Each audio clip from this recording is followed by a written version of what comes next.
In the quiet of his Pleasanton, California home on January 13th, 2026, the world said farewell to Scott Raymond Adams, the brilliant mind behind the iconic Dilbert comic strip that captured the absurdities of corporate life for millions at the age of 68. After a courageous but ultimately losing battle with metastatic prostate cancer diagnosed in May 2025, which had spread to his bones and left him paralyzed from the waist down in his final months, Scott passed peacefully under hospice care.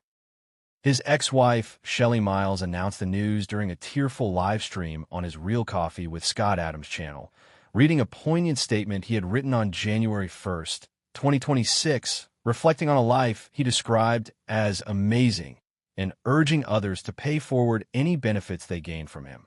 There was no crash, no sudden accident, just the inevitable progression of an aggressive illness that he faced with characteristic candor, humor, and unflinching honesty. As we grieve this loss of a cultural satirist who turned cubicle frustration into timeless comedy before becoming a polarizing commentator, let's honor Scott by walking through his full story. From a small-town New York boy with big ideas to a cartoonist, author, and thinker whose work shaped generations, celebrating the relationships that sustained him, the comfortable yet introspective lifestyle he embraced, and the complex legacy he leaves behind.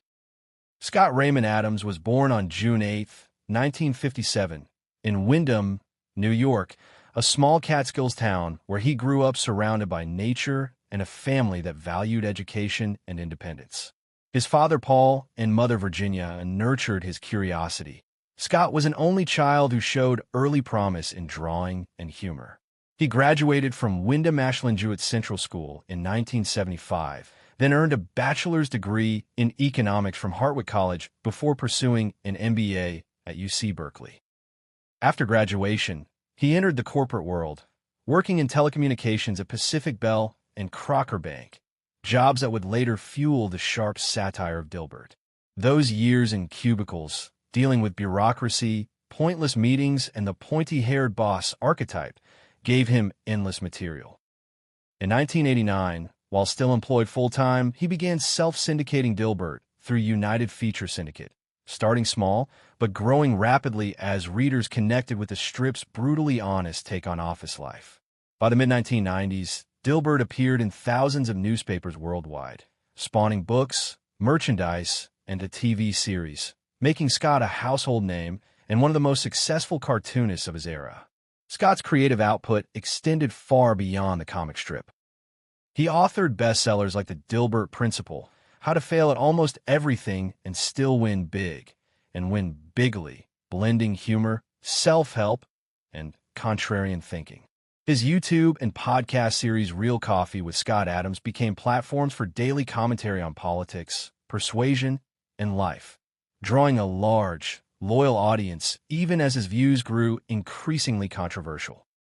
In 2023, after remarks widely criticized as racist, hundreds of newspapers dropped Dilbert, effectively ending its mainstream syndication.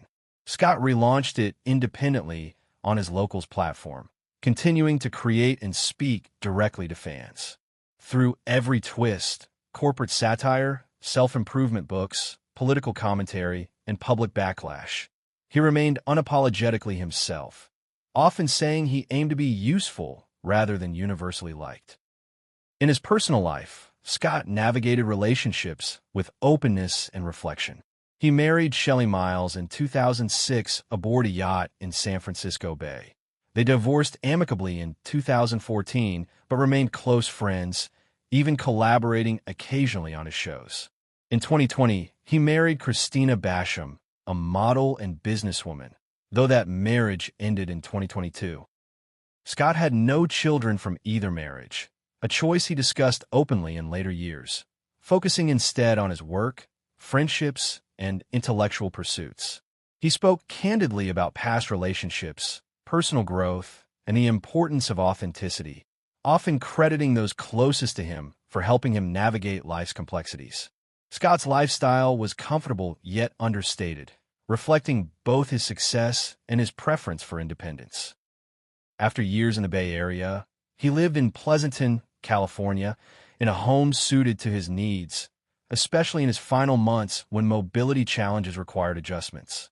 He enjoyed simple pleasures: coffee, a ritual central to his daily live streams, reading, writing, and engaging with ideas.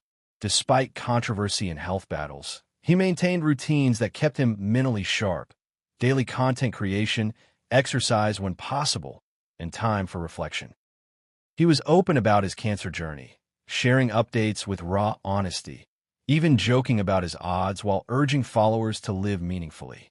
His career built substantial wealth, estimated between $50 million and $75 million at its peak, from Dilbert syndication, book sales, multiple New York Times bestsellers, speaking engagements, merchandise, and digital platforms.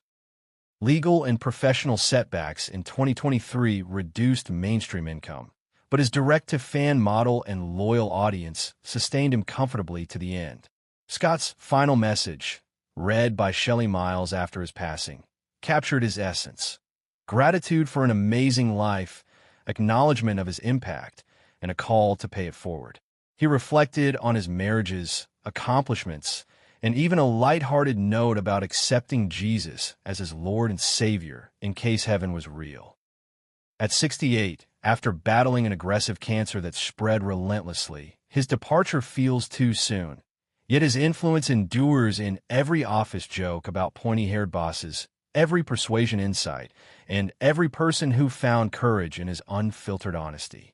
As we say goodbye to Scott Adams, a cartoonist who skewered corporate absurdity, a thinker who challenged norms, a man who lived boldly and faced mortality with candor, we're reminded to embrace our own lives fully, laugh at the absurd, and leave the world a little wiser. Thank you, Scott, for Dilbert, for the books, for the coffee chats, and for showing us that even in cubicles or controversy, there's room for truth and humor. Rest in peace. If this tribute to Scott Adams' life, work, and courageous final chapter touched you or brought back memories of Dilbert strips that made you laugh at work, please like the video and subscribe for more heartfelt biographies honoring creators who shape culture. Your support keeps these stories alive. Thank you, and we'll see you in the next one.